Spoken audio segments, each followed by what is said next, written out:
Welcome to the second day of the Adams Symposium. It's so good to see many faces that have been familiar for a long time. Some folks we just met last night. And it strikes me that this is an increasingly rare opportunity to continue and deepen a conversation that we started yesterday. I think many of us have had the experience of listening to a wonderful lecture, filing it away in our brain, and then digesting it by ourselves. And this is an opportunity today for us to dig into the meat of what the humanities are about, which is about sharing perspectives, sharing insights, sharing questions with one another, and each coming away changed by that encounter. Dr. Nehamas, thank you so much for a wonderfully provocative lecture last night. Speaking personally, with so much political uncertainty and chaos in the world right now, I found it to be a really refreshing reminder and reorientation towards some of the foundational questions that the humanities are about. Questions like, what makes a life worth living? What is the value of our inner lives, and what is their relationship to how we move through the world? And how do we build a functional society that does not suppress the very individuality that arguably makes us human? So we're excited to gather together today to bring in additional perspectives from around the university and from beyond the university to continue to tease out these themes together. Now, before we get started, we want to pause here to reflect on the reason that we are all here today, namely E. Maynard Adams and Crawford Taylor. So to start us out, I want to invite Logan Taylor up to share a few words about his father, Crawford. Morning, and thank you all for coming. It's my honor to be with you all here in this place, University of North Carolina, where I was born, and where Crawford developed his ideas of philosophy, knowledge yielding emotions, and the work that we're doing in humanities was very important to him. And these are ideals that he imbued me and my sister with, and a lot of you maybe. He didn't really have a specific agenda to move forward. He wasn't trying to create a new framework for understanding, but Maynard Adams meant so much to him that he just wanted to say, hey, these are important things to me that I've read. Y'all check it out and thresh it out on the threshing floor and see what you think. And so to that end, I wanted to thank the panel. You all are doing an exceptional job, and Dr. Nehamas, and we're just excited for the day, and everyone has been so nice to us, and we're glad to be sponsors of this fine event. Thank you.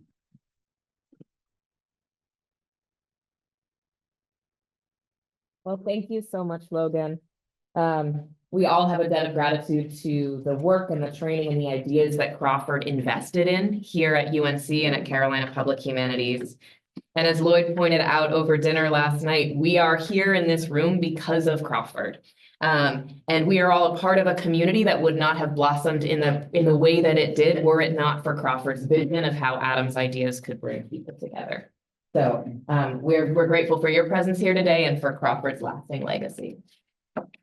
Now, on the note of that legacy, we want to bring up next one of our Adams Fellows, Eric Choi, who is a Ph.D. student in philosophy here at UNC and also a member of this year's graduate cohort of fellows supported by the Taylor Charitable Trust. And Eric is deeply invested in the relevance of philosophy to the public more broadly. And this year, as his Adams Fellowship project, he organized a public reading group on a book titled What Do We Owe the Future by William McCaskill, to bring multi-generational members of the public together for a conversation about the philosophical puzzle of what we today, what responsibilities we have to future generations. So we've invited Eric to offer a brief reflection on Maynard Adams' thoughts and to kind of signpost for us the ways that Adams' framing might help us to engage with the ideas that Dr. Nehamas brought up last night. So Eric, come on up. Okay. Hi, everyone. So thanks to Joanna again for inviting me to speak a little bit today. And thanks to her and Kylie as well from the CPA for helping me, as you mentioned, with my project as an Adams Fellow. They've been immensely helpful. So I'm really grateful for them for that. And of course, this all wouldn't be possible, my project and the kind of work I'm doing with it without the support of the Adams family, right? And the Taylor family as well. So my thanks to them as well. So right, yeah. So my task today is to just speak a little bit about the connection, right, between Adams's work, right, and Dr. Nehamas's keynote from yesterday. So I thought what would be helpful, at least for me, and I hope for the rest of you, would be if I just sort of highlighted some questions that kind of stood out to me as important. I usually find it useful to try to organize my thoughts around questions instead of various isms and positions on an issue. So hopefully that's helpful for you all. So let me also start with the disclaimer that whatever I'm about to say is going to be highly compressed and oversimplified. So Adams wrote, from my knowledge, at least 5 books and over 100 papers.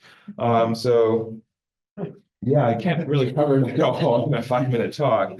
But anyways, that disclaimer, I thought sort of the most important prominent question that occurred to me yesterday listening to the keynote, right, is what is the value of the humanities, right? So this kind of came out to me really clearly when Jeff asked his question yesterday too during the Q&A session. But I took it sort of, as a gloss, sort of Dr. Nehamas's answer here is going to be something like, look, the humanities is a way of knowing, right? And it's a way of knowing that's actually very different from what you might think the sciences or the social sciences are doing. It's a way of knowing which is about the particular itself, right? And interpreting the particular, getting to know the particular. We also fall in love with it. And this is supposed to be different, right, from the sciences, because the sciences, if you look at physics, for example, right, it's about generalizing and abstracting from the particulars, from the various details, and then coming up with general laws and principles. So I thought that was a very sort of helpful way for me to think about the value of humanities as a field. And here, it's also useful, I think, to look at how someone like Adams thought about the value of humanity. So, from my understanding, Adams thought that the humanities help us recognize different categories of reality, and some of these categories are supposed to be value and meaning, right? And one sort of value that comes out of that is in helping us create a humanistic civilization.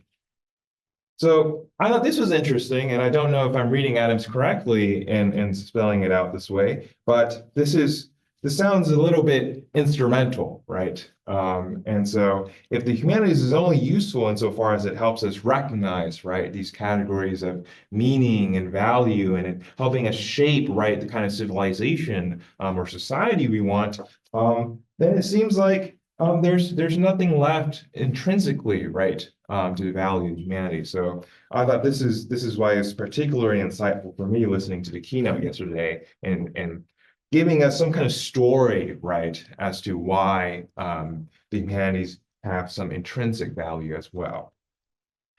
So on that related note, I think it's interesting to also see, like, how did Adams sort of come, right, to this position? And I think it's useful to look at sort of the genealogy there. And here it's useful, I think, to talk about this. Sorry, I promised I wouldn't organize a talk around isms, but this position Adams addresses calls ethical naturalism. So the question here is the project of ethical naturalism tenable? So ethical naturalism, I take it, is the position that says something like, look, there's sort of nothing distinct or at least meaningfully different about ethical discourse, or what Adams calls value language, apart from the language of modern science. And so there's really nothing special in a sense on this position about ethics. It's really sort of all, you can say it in the language of modern science.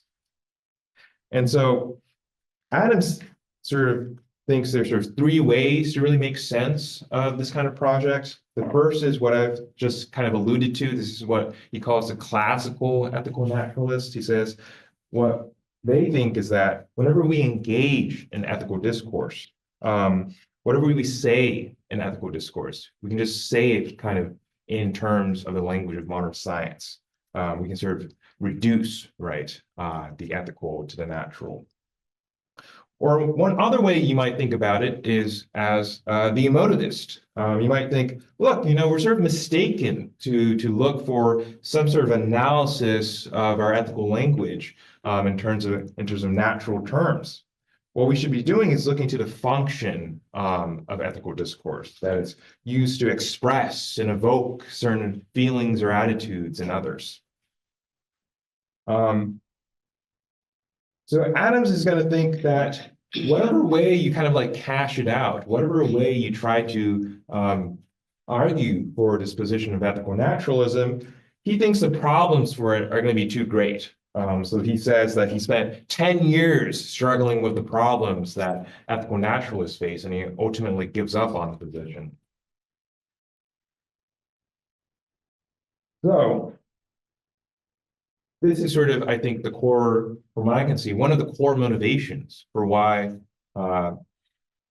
Adams lands on the particular view he has about the value of the humanities, because he thinks, look, there's something that the humanities are doing above and beyond, right? What we're doing in ethical discourse kind of goes above and beyond the language or what we're doing in modern science. And one way he talks about this is in terms of what he says is sort of the most important thing I've ever achieved. He says, our affective or conative experiences can be a source of ethical knowledge. So what does that mean? Affective here roughly means something about relating to our emotions. Conative refers to something about our desires. So our various emotions, our various desires, if we really examine them closely, I take it Adams thinks that we can figure out how the world ought to be. And in doing so, this requires a recognition, right, of what I earlier mentioned about the categories of meaning and value. So I thought this was particularly interesting because this is striking, right, pointing out a relationship between our emotions, right, or our desires and knowledge. And to go back to the keynote, right, from yesterday, one sort of important difference here, I took it, is that, look, when it comes to emotions like love, right, love involves sort of a desire for knowledge, a desire to, learn more about the object of our love. And for Adams, though, it seems like he's saying, look, our very source of knowledge is going to be love itself, the emotion itself, not the object of our love. And so I thought that was a striking difference between the two positions. So I'll end it there, but thank you for Well, thank you so much for that, Eric, that helpful framing of the conversation we'll be continuing here today. Now, on to our panel discussion. I'm going to introduce each of our panelists here at the top so that I don't have to interrupt the flow of the conversation. And we're going to hear from each panelist here, and then we will also give Dr. Nehamas a chance to respond to their comments before we invite Q&A. I had a response to Eric. Okay. Already.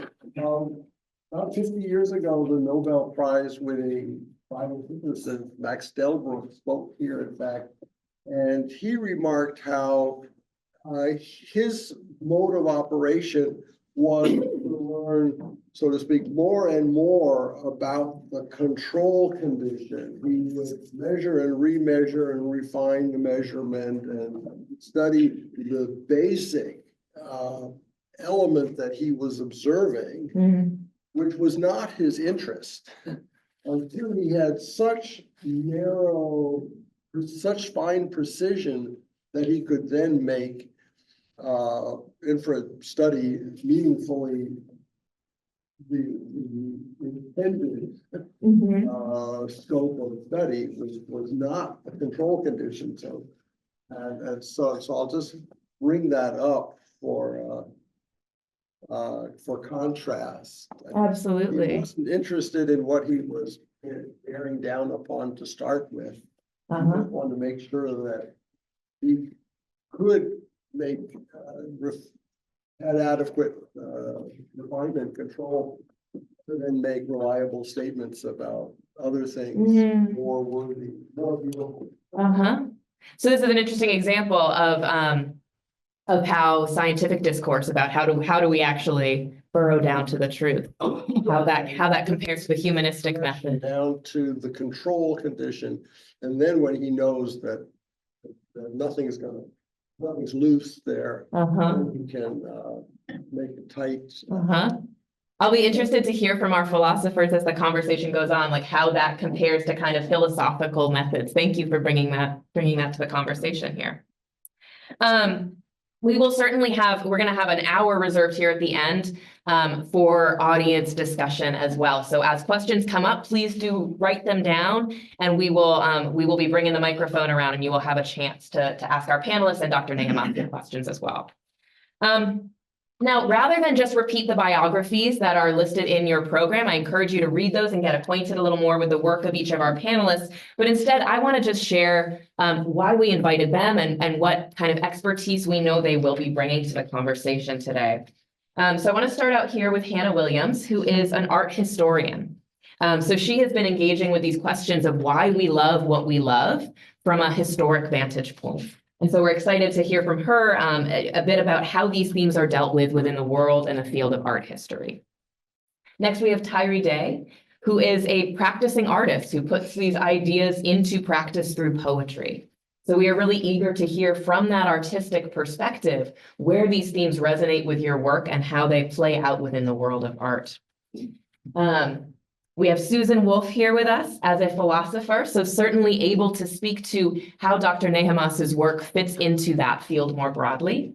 I will mention you're also here as a friend of Dr. Nehamas, and that feels very relevant to the conversations we are having, because friendship is a lifelong conversation. And so we're excited to hear from you a bit about which ideas and which questions are compelling enough to you to keep returning to for new insights and to kind of plumb new depths.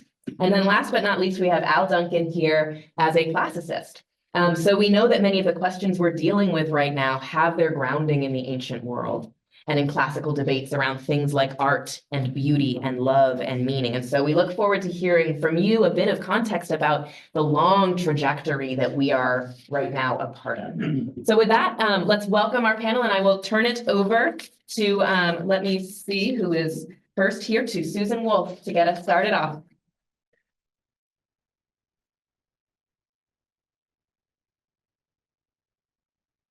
Is on, does it need to be on? Can you hear me? No. Put it close. It is on. Is this better? Okay. Yes. Okay. All right. Well, time is short and I don't want to take up a lot of time with prefatory remarks, but I do want to add my thanks and appreciation to all that's come before, to the Carolina Public Humanities for putting Symposium on, to Max Orr, who invited me to be a part of it, and my wishes to him and his family go out to him. They're having a hard time. Of course, to Alexander for his wonderfully inspiring and insightful remarks. And finally, to just express my appreciation to Crawford Taylor for finding such a generous and fruitful way of honoring and expressing his gratitude for his mentor, Maynard Adams, also a mentor to the philosophy department as a whole. I also need to confess that yesterday I had to leave before the Q&A, so I run the risk of repeating or belaboring some of what has already gone on. I apologize for that. What I want to do in my remarks is just pick up on and maybe tweak or maybe question a few themes in yesterday's lecture and connect them together themes of the relation between love and knowledge, of love and uncertainty or risk, love and the particular, and finally, the value of the humanities and of universities more generally.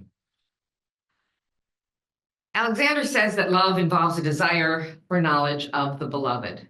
When you love someone or some work of art, at least, you want to know everything about them, or more precisely, you want to know more and more about them, since, at least when it comes to a person, and arguably when it comes to a great work of art, you can never know everything about them. There is always more to know. Connected to this, Alexander points out, love is risky. Love makes us vulnerable, not just in the familiar sense of the risk that your beloved will reject you or die or get sick.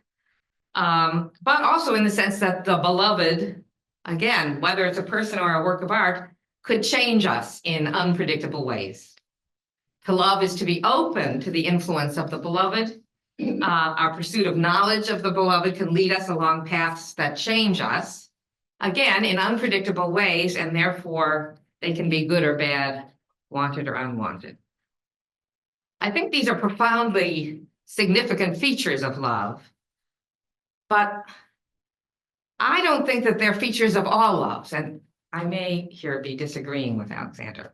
I don't think it's a misuse of language to say that I love my grandmother's old sofa, or the shrimp and grits at Crook's Corner, or the Carborough Farmers Market. When I say I love these things, I mean I value them intensely as particulars, as a reliable source of pleasure or comfort or security, and perhaps because of that, for its own sake. So one little anecdote, my mother was a seamstress, and she loved her Singer sewing machine. It was, she loved it as a source of reliable use and pleasure, but I knew that when she died, she did not want it to be tossed in the trash or even sold. So I have that Singer sewing machine in my attic. I cannot use it at all. But that shows, I mean, she loved it for its own sake as well as for her own use. But in any of these cases that I've mentioned, I don't think it is the case that you necessarily want to know more and more about them, or that you are at risk of being changed by them, except in the case of shrimp and grits. Everyone knows the risk I take there. I mention this because I think it is also possible, and not always necessarily bad, to love a person or a work of art in this way. That is, as a reliable source of pleasure and comfort and security, and also for its own sake. And I think it's interesting to reflect on how one kind of love, we could call it the safe kind of love, can morph into the other kind, the risky kind, and vice versa. Alexander talked about Manet's Olympia. He loved it, wanted to know more and more about it. There was this point where he said, there's nothing more for me there. I would question whether that meant you stopped loving it, but that's for you to talk about. And then it came back again. So anyway, I think these things happen. And I also think we don't always know which kind of love we have for a particular person or object. If a dog loves you, it has to be the safe kind of love that the dog has. And it's no small thing to be loved in that way. But thinking about the kind of love a dog can have for its human companion, or for that matter, for another dog, also brings out the fact that the other kind of love, the risky kind of love, is an aspect of our distinctive humanity. And I would argue that to be able to love that way, and perhaps especially to be able to experience a reciprocal love of that kind, is one of the most precious features of our humanity. Alexander also talks about love being love of the particular. One loves a particular person, a particular work of art. He talks about Kate, who's witty and intelligent and beautiful, I think. I was thinking of someone else who I arguably love for his intelligence, his ambition, and his deep brown eyes, which isn't to say that I would love any intelligent, ambitious person with deep brown eyes, much less that if I found someone more intelligent, ambitious, and with equally beautiful brown eyes, I would love them more or instead. It's this person that I love. And when I refer to the intelligence, ambition, and deep brown eyes, these are just kind of positive points that help me refer to the whole unified, complex, particular individual that I love. The person I had in mind when I was thinking about this was Stringer Bell. So if, for those who are fans of The Wire, I mean, that's the guy I'm thinking of. And it was also a good example of how it's risky. You don't know where that's going to go. Because he was a drug dealer. Quite a, yes. Right, a character. But, and again, I'm not sure where Alexander will think about this. Though love, I do think love is of the particular in that way. One can also love activities, art forms, for what, for lack of a better word, I would call realms. You can love movies or poetry or ballet or the next word, philosophy, or chemistry or desert landscapes or bluegrass music or Tar Heel basketball. One can love any of these things, I think, in a safe way or in a risky way. And loving such things in a risky way can give one a vocation or an avocation. If one loves not just a particular movie, but the movies in a risky way, then one will, again, want to know more and more about movies. One will want, for example, to see movies that fall outside of one's comfort zone. Old movies, foreign movies, maybe even monster movies. So that, we don't have to go that far. One may enjoy or value going to the movies, even when the particular movies aren't that good. And one might find oneself interested in learning about camera angles, lighting, soundtracks. You can start reading film criticism and so on. Of course, here too, love of a particular can lead to love of a whole art form or realm and vice versa. Love of a particular poem or painting or novel can lead to a love of poetry, literature, art, and vice versa. And that is an apt segue to my final point, which has to do with the value of the humanities, and I would say of universities as a whole, which is, and this, curiously, it's different from the ones that have been mentioned so far, but autobiographically, it's the first that comes up to my experience of my college education and university life in general, which is that they provide an environment in which loves like this can be formed, cultivated, and developed. One's exposed to people one would otherwise never have met, to ideas and arts and ways of knowing what one might otherwise never have known existed. So one is given all sorts of opportunities to fall in love with people and things that will change one's life, and if one is lucky, change it for the better. In public discourse, I often feel that this aspect of universities and more generally of institutions of higher learning is ignored or unnoticed. Alexander quoted President of Columbia, or Provost from Columbia, clearly wasn't thinking about these things. Because of that, I think not only do politicians not realize some of what would be lost if universities are reduced and diminished. I fear that students don't appreciate or take advantage of the opportunities that universities and colleges can give them, specific opportunities to fall into a risky kind of love. So, end of my remarks, and another reason for being grateful for the talk yesterday.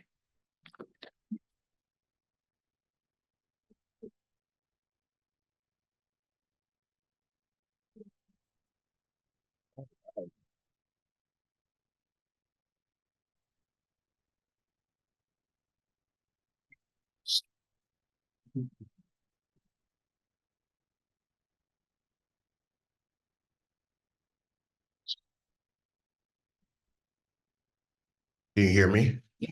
All right. I'm gonna draw a little bit up here. Okay. In the first or second day of a poetry class, no matter the level of the course I'm teaching, we discuss love, death, and desire. What my teacher, the poet Dorian Locks, refers to as the big ideas, which I want to draw this real quick.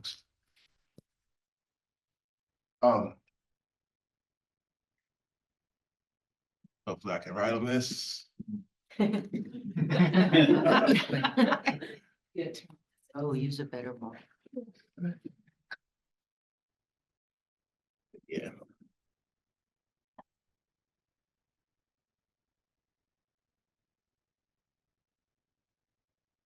That says desire.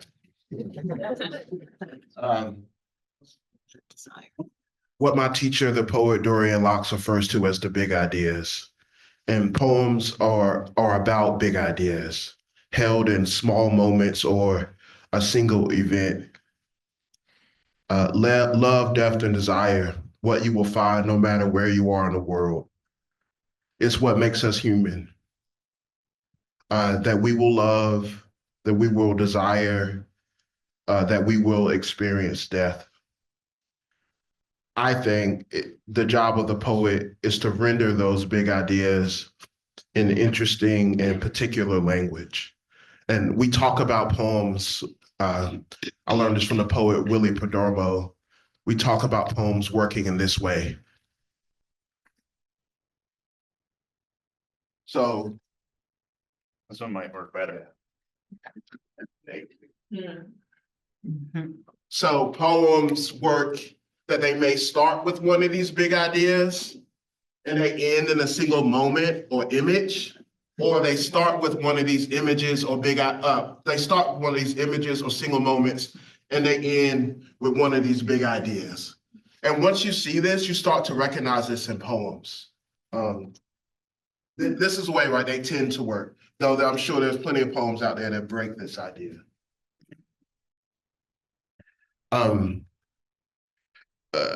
These big ideas, to render these big ideas in an interesting and particular way so that their human song comes through.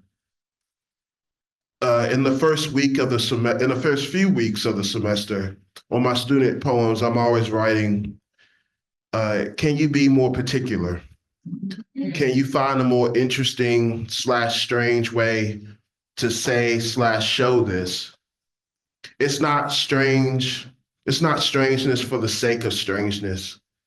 But I think strangeness will most likely lead to discovery about oneself.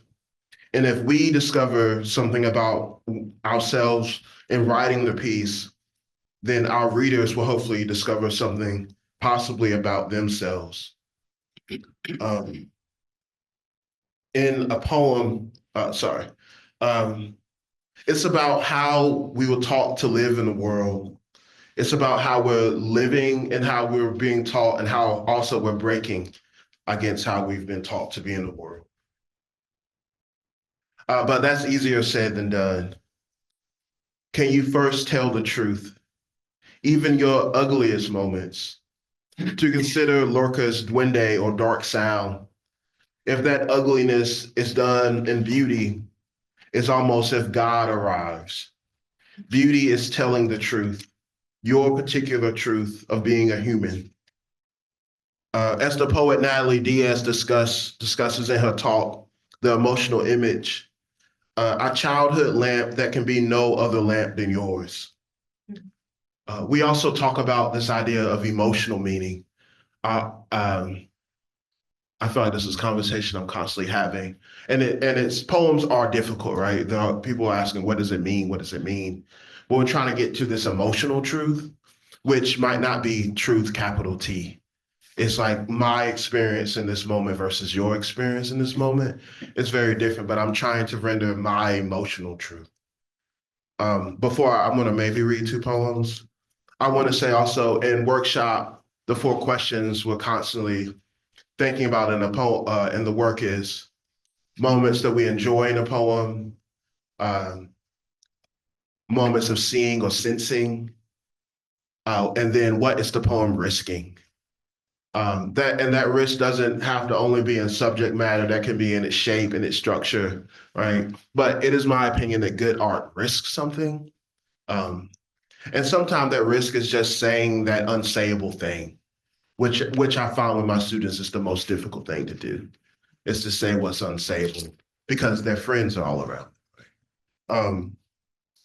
Okay, I'm gonna maybe read 3 poems. I say all this, hopefully you find that these poems are particular and interesting. Let's see. These are from my current book of poems called A Little Bump in the Earth. I'm from this little town called Youngsville, North Carolina, Franklin County. I say it's about, I'll say this, there maybe in the next couple of years, there's this giant highway that's gonna go through Youngsville. And the little town that I'm from will change, though Youngsville has already changed so much. But it's going to change significantly. And so this book is about imagining and reimagining this town. I think that's enough. So let's see. The matter of things. I'm telling you the plain truth. You would think a town with this many poor folks peeling backyard potatoes was bitter, babe. When I got off the pencil-colored bus, my mama was waiting there laughing with the other mamas, with a thick piece of maple at her hip, for any Carolina dog between here and where she's covered my room with 1,000 plastic stars. We are citizens of their upstairs laughter and their I ain't crying tears, carried to 2 jobs, cleaning faraway office buildings 4 nights a week. My house, like everyone's, had a table to sit down some troubles. When the emptiness chose us, we dunked out lonely in the river like bad sugar wine, or held each other near the wicker basket with the fish who, like us, learned to embrace. And death, you would think we desired to kill over in the dirt around our slapboard houses. But we greased our legs and went into our yards, made them hot, pink, purple, and beautiful, then scrubbed our houses like God was coming to get a plate. You would think we didn't have the time we bear to plant flowers and flour biscuits, but every thumb here has had dough under its nails and is a green that sends our uncles into prayer. We still gather near flames because that's all our grandmamas had. You would think we couldn't kill a thing, but the deer ran into the wind, keeping woods, so that the squirrels and the pitfall possums. You would think we made the reddest devil horns when we heard the Lord's name out loud. Maybe just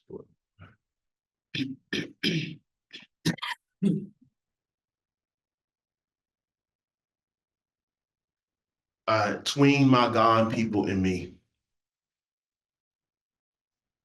Grandmama was cousins with the blue earth, her speaking full of ravens' calls. Her hurt was a spindle to her love, the valley full of the best bones her son had around his heart. I've mistaken all his folded baseball caps for one-winged parrots. Grandmama, does your son stand up in me, or am I standing up in him? I want both to be. Tell me all the ways I'm dying. all the ways I'm coming to see y'all. What's rounder than death? Is it the moon? A Carolina dog sees sleeping on your grave tonight? I wield my trust only to you. I carry a fear for the living, like a drunk uncle through a tobacco field, shushing by swaying. I'm a pallet on the floor for you my mama made for me, near the kerosene heater. In the morning, go out and be your best boneless self, or stay in your house, dress I made a mercy with, all the flowers the dead held, dropping them as they walked in the middle of the street. I woke up beside my grandmama writing, 500 years into this American experiment. Trauma made our mamas turn 1,000, made our daddies dead. Thank you.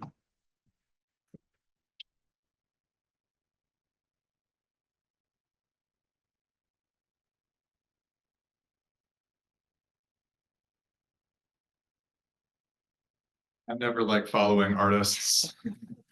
It's too much. I want to just take the quick moment to thank everyone for being here. Thank you, Alexander, for a wonderful presentation last night. Thank you to Carolina Public Humanities, everyone involved, because this is no small thing to put together. And of course, the Taylor family and the Maynard Adams family. It's a joy to be here. I say it's a joy to be here, and it is, but it's a tricky time that we're living in. When I first heard from Max about this event and its title, I thought, maybe because this is more in my mental space, a talk on hate, ugliness, and the unexamined life would be something that was more resonant with the times and what I seem to be digesting in the media. But that is because I think I have a turn for the via negativa, the dark side of things. That's where my work on ugliness has kind of brought forth. But of course, that's just because I feel uncomfortable discussing notions of beauty, because beauty is too singular, too unified, too timeless. Or so the formalists would have it, so the Kantians, so the metaphysics. And what I found so powerful and oddly practical and applicable about Nehamas's presentation and general philosophy, we might say, is just how accessible and enduring and future-oriented beauty can be. When it comes to ugliness, though, you had mentioned that it's not the opposite of beauty last night, and that we have not a kind of hot, warm scale of one is the absence of the other, but rather a binary system moving away from a center of indifference. Beauty is attracted to love and keeping this forever. Ugliness is the rejection of this, a moving away. The origin of ugly, it's strange in English that we're not pulling from the languages of French or Spanish or even Greek on these things. Ugliness is from a Norse word, ugg, which is this kind of revulsive, somatic rejection. And there are many theorists who look into this. For Kosteva, it's the abject. It's that little bit of milk film when you have the milk in the microwave too much and it comes and it sticks to you. That is ugly. And I think there's something attractive. You had the Collingwood quote last night about aesthetics not properly, according to him, being something that can be applied to beauty, full stop, but narrowly to art. And I think Hannah's going to be talking about this in a bit. There's something different about art in its representation of both beauty and ugliness. Aristotle recognized this in what became known as the tragic paradox, that the very same representations of things which in the real world we see with abhorrence, with disgust, with distaste, with pain, is actually the word that Aristotle uses, lupe. In art, this has a transformative power. I buy that, but for me, ugliness doesn't necessarily work along those lines. And we'll talk about representations of ugliness and how, when they're done artistically, they can feel beautiful.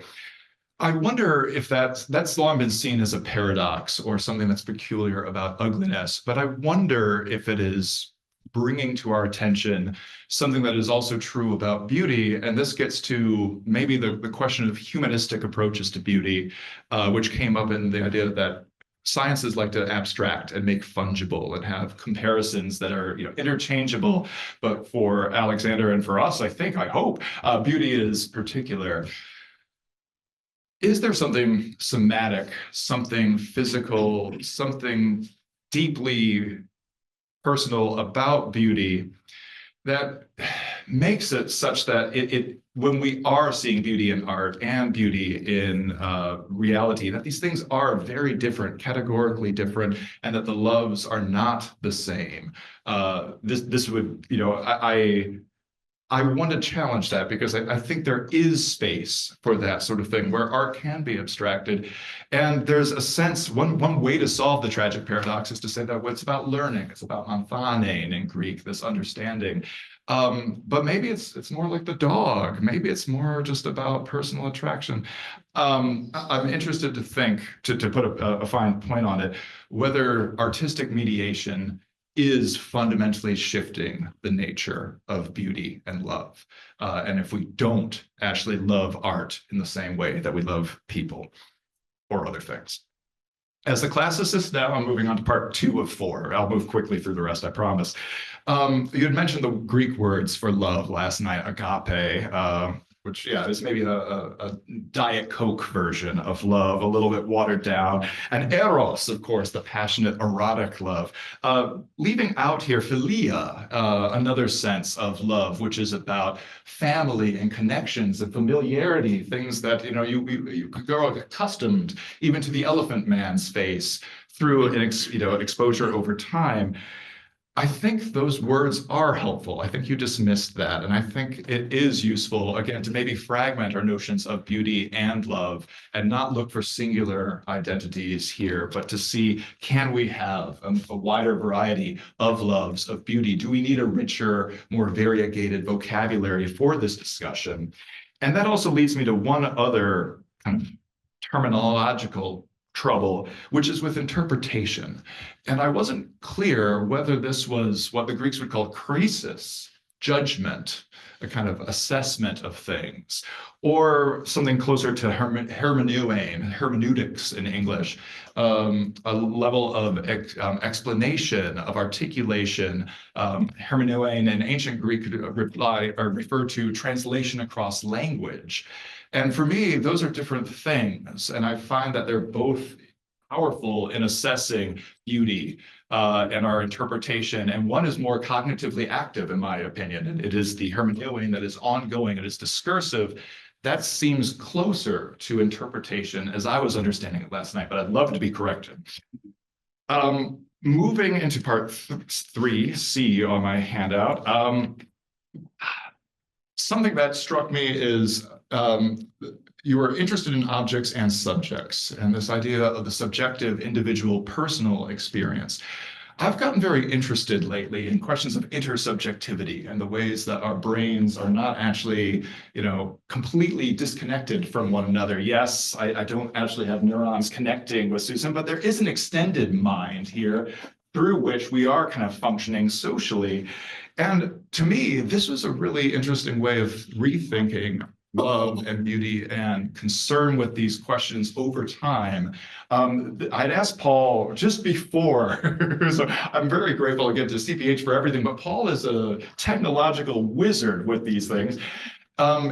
Following on the Olympia painting that was featured last night, that Manet, it's just wonderful.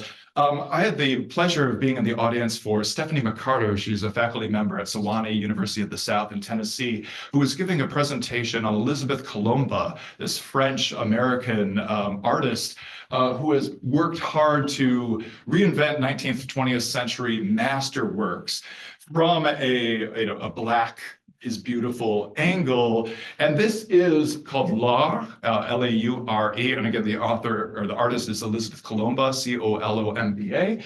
And this is, if you look closely, a connection to the Olympia painting. You see the cat on the right. You see the bouquet of flowers on the left and the handsome coming through. And then, of course, there's the woman, Laure, so unnamed in Manet's, but not Olympia, right? walking over here. And it struck me that Alexander's, fascination, obsession, love with this painting is something that is shared and is something that is ongoing.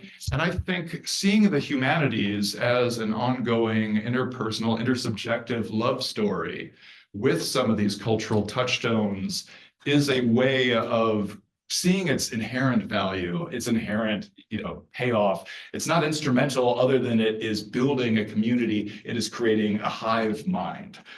Last point, speaking of hive mind, generative AI. I love it. And I think I'm the only one in my department who loves it, because everyone else is dealing with, artificial essays and trying to figure out what are the ethics of grading these things. But it is a distillation of culture, for better or for worse. And much has been people malign generative AI for many good reasons, and I will not be a wholehearted defendant of it here. But there's something about the black box. There's something about you put in a prompt and you don't know what you're going to get. I worried when I saw the movie Her from Spike Jonze with Joaquin Phoenix, and the voice kind of, it turned out to be predictive in strange ways of Scarlett Johansson. I said, this is the moment that I'm going to become a bigot, because my children will see, oh, there's nothing wrong with having an AI partner. And I will say, I kind of wish you brought, look who's coming to, guess who's coming to dinner? If you're bringing home your AI significant other, it's something that I, as a parent, as a biological parent, would have a problem with. But What do you serve? yeah, what do you serve? Gigawatts of energy, apparently. But this is the beauty, again, according to Alexander, has a futurism to it, a futurity, an interest in what is coming, and a kind of risky trust in that. I am going to be betting the farm that the future of humanity is beautiful and will be interesting with AI. And yet, I will not name this person, someone who has championed the value of reading the Iliad and instilling some of its Western masculine values, just made drastic cuts to the NEH, is now looking at a world where I think the humanities in this sort of discussion, this intersubjective discussion, will be deeply impoverished. And I'm wondering if there is a way that we could imagine a post-human beauty, what that would look like, and what space there would be for the humanities in that. So I look forward to discussing this all with Alexander, with everyone, especially with the panelists. Thank you.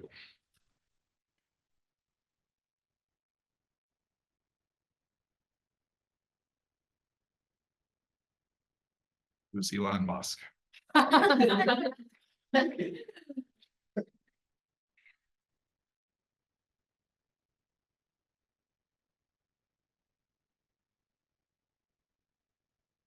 Can I say, if the panelists would like to come, I want you to be able to see the That would be slides too. great. Yeah. Leave me all alone up here. For a minute. Okay, yes, you can hear me. Okay, I am an art history PhD candidate here at UNC, and I study late medieval Northern European art. So that is art from mostly Germany, the Low Countries, France, and the British Islands from about 1400 to 1550. And I am particularly interested in devotional art and how art is used as a tool rather than strictly an object for aesthetic pleasure, in the cultivation of a robust devotional meditative experience with the divine. I'm also a teaching fellow here at the university and at the Ackland Art Museum, and I wanted to begin by thinking on my experiences as an educator and how I respond to Dr. Nehamas' talk, particularly given his and the Symposium's concern for higher education and humanities education. As a respondent to a wonderful talk about love and beauty, the inextricable connection between the two, aesthetic pleasure and growing in knowledge, I thought it would perhaps be interesting to begin by considering some objects that my students reliably find ugly. On the left is an early medieval representation of the evangelist Matthew from the 7th century, relatively early in the Christianization of Europe. When I teach this object to survey students, the session on early medieval art comes not long after the consideration of art from the Roman Empire. And of course, ancient Roman art is radically different from this representation of a man. And with that much glorified period so fresh in their brains, my students reliably look at this image and find it ugly, trite, cartoonish, laughable. The central image is a Romanesque, that is 12th century, wall painting located directly above the altar of a Spanish church. This figure of Christ enthroned as ruler of the world shocks and disturbs some students while causing others to laugh. Surely this awkward, wholly unnaturalistic, deformed, gangly Christ with the weird face cannot be taken seriously. And on the right is an archaic period, that is 6th century BCE, Greek statue of a young woman. Students expect from ancient Greece ideal beauty in the way they have been trained to see it. But this woman with her spooky smile, overly broad shoulders and bizarrely stiff posture is not what they find beautiful. Students do not know what to do with art that they find actively ugly, not just boring, but like actively ugly.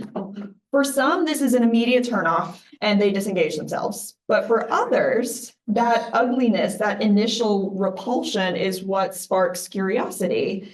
This is something so outside their expectations for beauty that they expect that there are those who must find this beautiful, so they want to understand this object and the cultural positioning of those who were moved by the objects in the first place.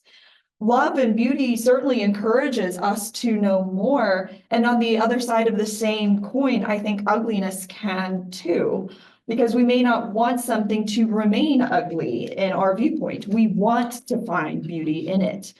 The search for beauty is here the search for appreciation and understanding.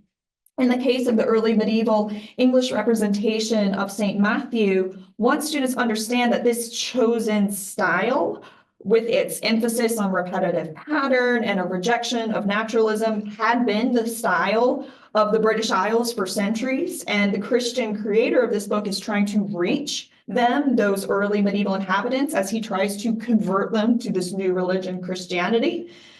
He's creating an image of a Christian saint in a local style so that these people can better understand it. In the case of the Spanish Romanesque painting of Christ, what we might see as features that are laughable, even ugly and disrespectful to Christ's majesty, the original viewers 1,000 years ago were more likely to read these as appropriately spiritual rather than earthly, as well as frightening and domineering. Christ to them, in this role as ruler of the world, is a spiritual being that does not rely on earthly physics or earthly rules for beauty. He is a being to be feared. He is not supposed to be relatable here. These features that students might today read as ugly were very much so part of the point of this image and point to a spiritual kind of beauty. And for the Greek figure, it is generally the cartoonish face and the relative lack of naturalism that students find so off-putting. In fact, I just recently had a student in my office just gabbing about how much they hate archaic sculpture. But that face, that bizarre grin, communicated to the ancient Greeks that the person this statue represents isn't strictly happy, but content and safe in the afterlife. It's comforting. They are secure. And the naturalism students expect of Greek sculpture isn't here in full force yet, but there are passages of incredible attention to the body, particularly in the hands of this woman as she holds a pomegranate. And the ugliness that repulsed and attracted some students to these objects has now been contextualized. And while students may not still find aesthetic enjoyment in these objects, they may appreciate them, even love them. And if love does come into the equation, they are more likely to have completely shifted their standards of beauty in the desire to understand these objects. That shifting will likely carry on and affect future readings of other objects. Emotions can be very important here in rewriting the experience of aesthetics and beauty. At first glance, this German 14th century image on the left of the Virgin Mary holding her dead son Christ after he has been removed from the cross is ungainly, proportionally odd, gruesome, ugly. I love this object. And while I find an aesthetic pleasure in it, I also feel its ugliness at the same time. I think this sensation is particularly true for an object like this because people are so familiar with Michelangelo's take on the same subject. And there is hardly a more canonized sculpture than Michelangelo's Pietà. The ugliness of the German sculpture is initially repulsive, but as I explained earlier, I think that repulsion is soon countered with the desire to move in and understand. This sculpture is actually deliberately ugly. It deliberately is unpleasant in order to produce an unpleasant emotion in the beholder, grief and pain. To feel the grief and pain experienced at the crucifixion by the Virgin Mary was a goal of devotion in the period. This empathy could be cultivated by texts that really home in on all the horrible things that the Virgin saw her son experience, and it could be cultivated by gruesome, difficult to look at images that highlighted, literally or metaphorically, the brokenness of Christ's body, the anguish of the Virgin, and the wounds, physical and psychological, inflicted upon both of them. The goal of Michelangelo in creating his famous Pietà is different. I think the emotion we experience here is a different kind of sorrow in contemplating the noble suffering of the Virgin and her ideally beautiful son. We're made to think on his beautiful body, her beautiful face, their combined virtuous nobility as communicated through that beauty, and feel in awe of them in this way. Both objects are sorrowful, but one is perhaps a shocking and disturbing anguish, and one is calm and almost peaceful, still kind of sorrow. What do students find more beautiful? Well, still probably the Michelangelo, but there is a beauty, aesthetic or more intellectual in the Röntgen Pietà, that's its name. The recognition of the emotion there does the trick. There. In my own work, I must admit, I rarely, if ever, stop and think, but is this beautiful? The objects I consider in my dissertation are tiny, handhold devotional sculptures, and I consider what their small size, what their smallness did to create a unique devotional experience in the late medieval viewer. I read them as tools, and I think they were probably read as tools in the period too. But what role could beauty have here? Can this little object, and I do have little hands, but they're really small. What can this object be? Can it be beautiful in any of the same way that Michelangelo's monumental Pietà is beautiful? I'm not sure. But I think there is a magic in sculptures like this, be it definable as beauty or not, that captures the attention and creates a way to knowledge. With the fellowship I received from the UNC Graduate School last year, I was able to spend a month in Europe, closely studying many of the key objects in my dissertation, sometimes even in the setting of a conservation lab. That is my hand. I had a great time. And that includes this most fascinating object. It's a 4-inch wooden pendant in the shape of a pea pod with images of Old Testament scenes on one half of the piece and scenes from the New Testament on the other half. These are sacred scenes, and meditation on them is critical to the devotee who would have used this object 500 years ago. But can you even see them? The minute scale of these objects I study pushes the viewer to think harder, get closer, touch, but be careful, you're clumsy, you're gonna break it. It causes reckoning with the limitation of one's own body, which is perhaps devotionally useful as it makes you humble. But by contrast, there's also a power found in holding something so delicate. I felt super powerful holding this in my hand, if I may say. In all this motivation to shift your physical and cognitive status to better understand this object, you are also learning. You are learning new ways to focus on sacred stories, new ways to pray, new ways to think, new ways to see. I'd never thought about this magic as beauty, as such an object does not have many of the aesthetic qualities I would have ever listed in a definition of the beautiful. but it certainly has a lot of synergy with the beauty and its effects from Dr. Nehamas's talk. A devotee 500 years ago certainly found this object beautiful. They certainly loved it. They loved it so much that repetitive motions of their fingers across the surface of the sculpture of Christ emerging from his tomb have caused the details of the sculpture to wear entirely away. Holding this in the hand, feeling this physical kinship with someone so distant to me is a moving experience. I hold what they were devoted to, what they prayed with, what they used to focus their attention to God, and what they loved so much that they wore away some of the detail that might have once made it more beautiful. The beauty for me is not the particular form of the object or the shape of Christ's body or the delicately carved drapery, but the object itself as an object. So saturated with another's love and devotion, it certainly encourages me to move in, get closer, and know more. All right, well, a huge thank you to all of our panelists. I saw pens and pencils going. I know there are questions out here. Before we turn it over to all of you for Q&A, we want to give Dr. Nehamas a chance to respond. So would you like to come on up here and respond to these comments?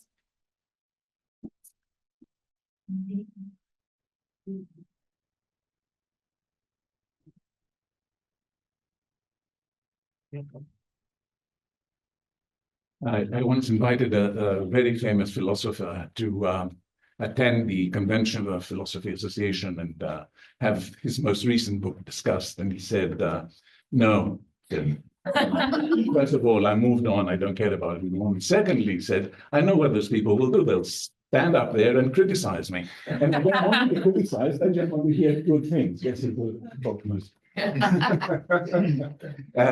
Thankfully, I don't have to worry about that. Thank you very much. It was an extremely interesting set of comments. I don't know that I can sort of give you a synoptic sort of summary of what was said, but I'd like to say something, a little bit about each one, if I may. And I'll do it in the order that people spoke. I think Susan's absolutely right. We do say things like we love our sofas and the shrimp or whatever. And that doesn't necessarily bring knowledge in. I hadn't thought about that. There are different strategies, but I'm not interested in strategies. I have to think more about it and see. One thing that connects the two is that if you like your sofa or the shrimp or whatever, which give you pleasure, security, and so on, you'll want more of them. So, there is that thing that, I want to continue interacting with it. I want to eat more shrimp or whatever it is. Now, yeah, I don't know that you get much knowledge out of that. So that's something for me to think about. I've often thought about things like I love film or philosophy or physics for that matter. I think that's a complex kind of statement. It's not that you love every film. Is that there are many, many films that you like. And each one of them you like, I think, in the way that I suggested. But the question is, what exactly is it to love the institution?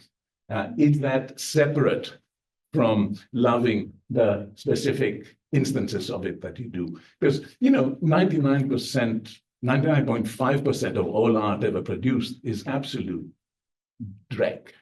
We forget about that. We forget about it because, we just teach, Michelangelo and Proust and, that.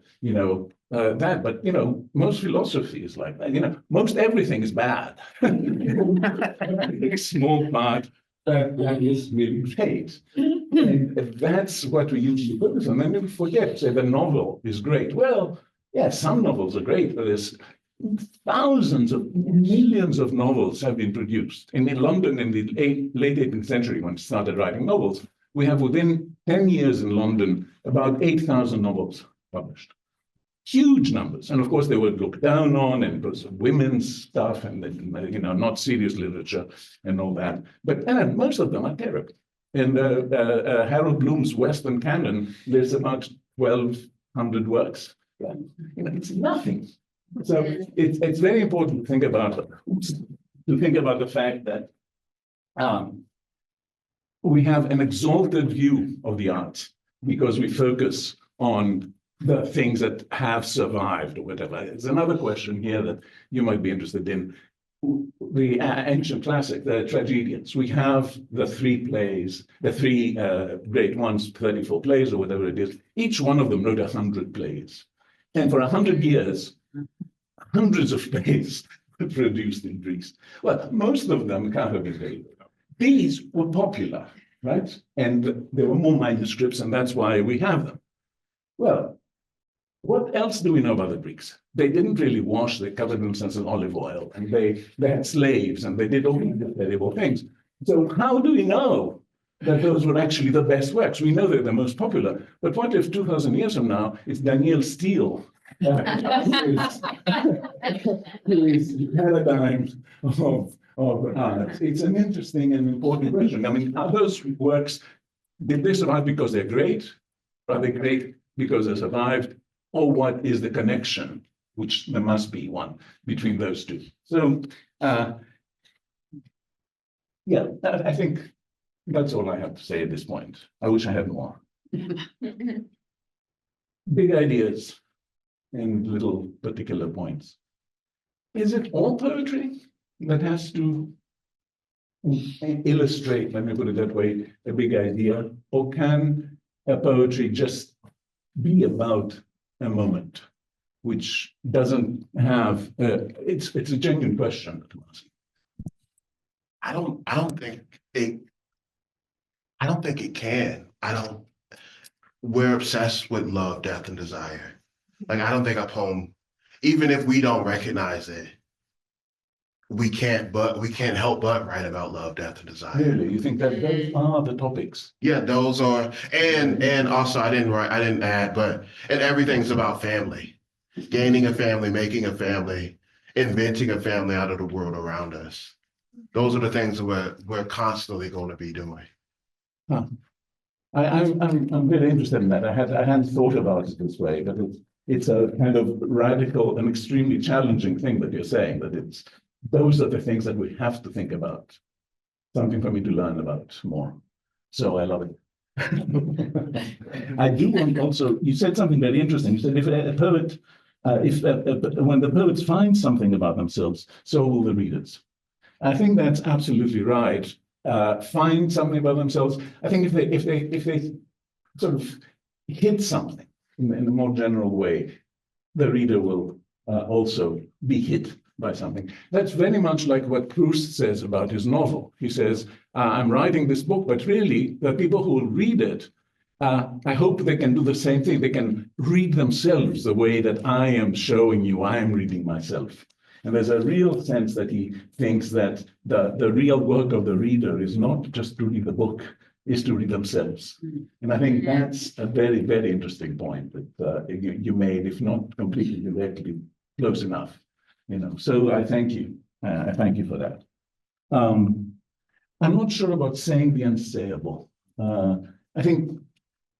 I believe that, for example, the individual is unsayable. You can't ever give a complete account of what an individual is. So is that something like what you're talking about, or I don't know. Well, I guess I mean say unsayable as if there's this example that we, whether we say it or not, there's certain things that we know not to talk about out loud. That unsayable. Like to say,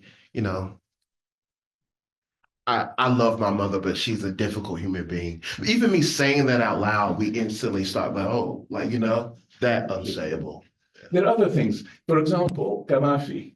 Gaddafi was homosexual, but for many, many years he did not admit it. And in Greek, you can write language without subjects. You can just have a verb. So I read him when I was 13 years old. And I was reading all those things that turned out were all about men, but I didn't know that. For me, it was just love.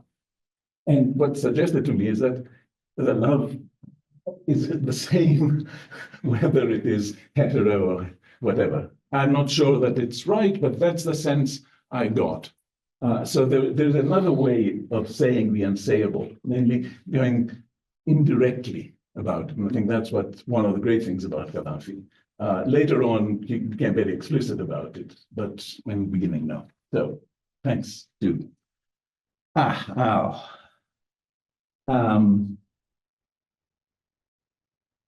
me think. There's a lot of things that I want to think here. You wanted to say that beauty actually is not the unified attitude or whatever you want to call it, that I think. And I do admit that my tendencies are always monistic that way. And a number of people have said, no, it's much more complicated than that. Used to find the thing. After all, you want to talk about individuals, but you're generalizing and all that. But I don't know. I still believe that it's not love that's different, just because one thing is animate and the other isn't. In particular, when it comes to art, the way that I understand what it is to understand a work of art is an intentional way, not intentional in the old sense of the author or the artist had a plan in their mind and then they just worked it out, so that Da Vinci saw a little Last Supper in his mind and then he put it down on paper. That's not what I'm talking about. But a work of art is an achievement. And when I understand a work of art, when I try to understand a work of art, I'm in a way understanding the person who is expressed in it. And the person who's expressed in it need not necessarily be identical with the artist's own self-understanding. The artist may think they did one thing, but in fact, the work may suggest something different. We'll take the artist seriously, but their views are defeasible. Most of our actions we don't understand fully ourselves, even simple ones. Imagine how much more complex it is to understand a work of art, which is the result of human actions, right? It's the result of what somebody did. A very complex set of behaviors and motives and values and desires went into it. So why should it be that the artists always know what it is that they're doing? We generally don't know what we are doing. So especially with the artist, you can say there's much more to the work than the artist was aware of. But of course, you will credit the artist with the work. And in crediting, you'll say it was intentional, but not intentional in the sense that you started out with it. It's, if I can speak personally, it's the way I stopped smoking cigarettes. I couldn't stop. I was smoking 3 packs a day. And one day I ran out of cigarettes late at night. And it was too late. I said, well, I'll just buy a pack in the morning. And I woke up in the morning. I didn't have to go to the office. I said, lunch. And then I said, dinner. And then I said, tomorrow morning. And I started playing a game of how long will I last before I relapse. So I kept doing that. Then I started hallucinating. I really did. And one day I realized I had stopped smoking. But I had never planned to stop smoking. And for years, I thought to myself, it happened by accident. But now I think that I can be credited with it. And I even wrote a paper about it, about human actions, complex human actions, where you don't know where you're going to end up. And that's generally true of works of art. You don't know when to end up, or where you end up, but once you've ended up there, you can sort of retrospectively or retroactively say, I did it. So I think I did stop smoking, and that didn't just happen. Crisis versus hermeneia. I think the way I would, crisis, also crisis, right, is a medical term when the patient, there comes a moment where either the patient will die or will be well. That's the crisis. And the doctor is the one who's able to tell which one it is, and then judgment comes in. I think the role of crisis in aesthetics is the evaluation of the work. It's good or it's bad or whatever. And I think that plays a much smaller role in our understanding and our interaction with works of art than it actually, and I actually think, especially in philosophy, because philosophers, when they think about aesthetics and they think about interpretation, they mostly look at reviews. And reviews are precisely something that wants to either make you go see something or not see it. So, of course, a review always ends up with an evaluation. But that's not, if you read any serious criticism, you won't find, on and on and on, oh, it's great. No, the greatness or the badness or whatever it is presupposed or expressed in the very interpretation, in a way. So I'd like to say that, I don't know that we agree or disagree about it, but that's the way I would look at it. And then lore, amazing, you have to send it to me. The woman's name, the maid's name in the Manet painting, the woman who actually was represented in the maid was a woman called Laure, who was she was from the West Indies. She was grown up in Paris, and as you can see in the painting, the dress she wears is at least a size too large, which suggests that it's a hand-me-down. Oh, whatever. And a lot of people, Griselda Pollock was the first one, to say, look, this is a person. We always think of her as the maid or the black person or whatever. Nobody named her.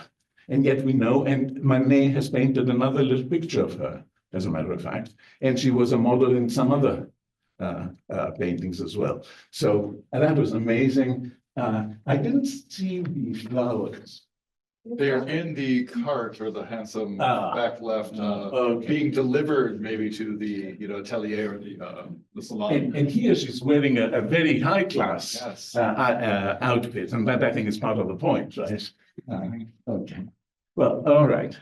So, Hannah, you said very interestingly that, art was a tool.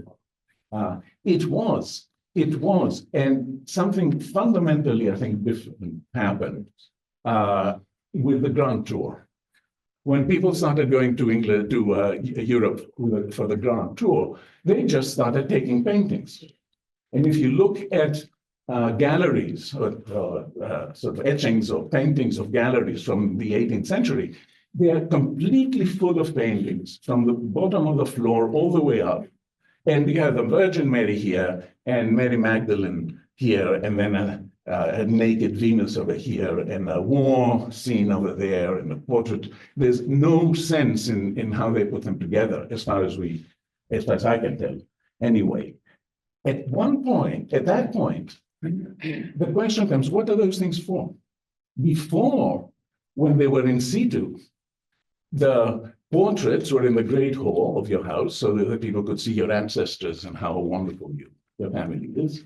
The religious paintings were in chapels and churches, and the naked paintings were in bedrooms. They all had a function. We take them out, we put them there, and now we say, why? What's the point here? And according to Mayor Abrams, who I think is right, he said people went back to St. Augustine's language about the love of God for himself, only for himself, not as a means to anything. And because those things didn't have a use anymore, we started loving them, so to speak, for themselves. As somebody put it, to see a great painting hanging in a museum outside of its usual context and not unable to perform its function is like seeing a great racing horse put out to stud, which is, I think, a pretty interesting view. I loved what you had to say about, how ugliness attracts, because the whole point I was trying to make one point I was trying to make was that the ugly or ugliness is part of the aesthetic context. That was a point about indifference being the same thing is with love and hate. Hate is not really the contrary of love, because you hate somebody that you used to love, you love somebody that you used to hate. It's already in the context. Whereas indifference, again, is what really, what makes the difference. So you said quite rightly, we want to find beauty in ugliness. You're absolutely right. And that's what Stendhal was saying when he said that the pockmark which is ugly, becomes beauty. You see, we want to do that precisely because ugliness is already in the aesthetic context. One thing I found everything that you said extremely interesting, but my own interest is not in whether things are beautiful or not, or what beauty is. I don't know what it is. And I don't know that we can ever be able to say in terms that are both general enough to cover everything and informative enough to tell us something about it, what it is. I'm mostly only interested in what it is to find something beautiful. And that can be fundamentally different between you and me, right? But nevertheless, our attitude can be the same. So,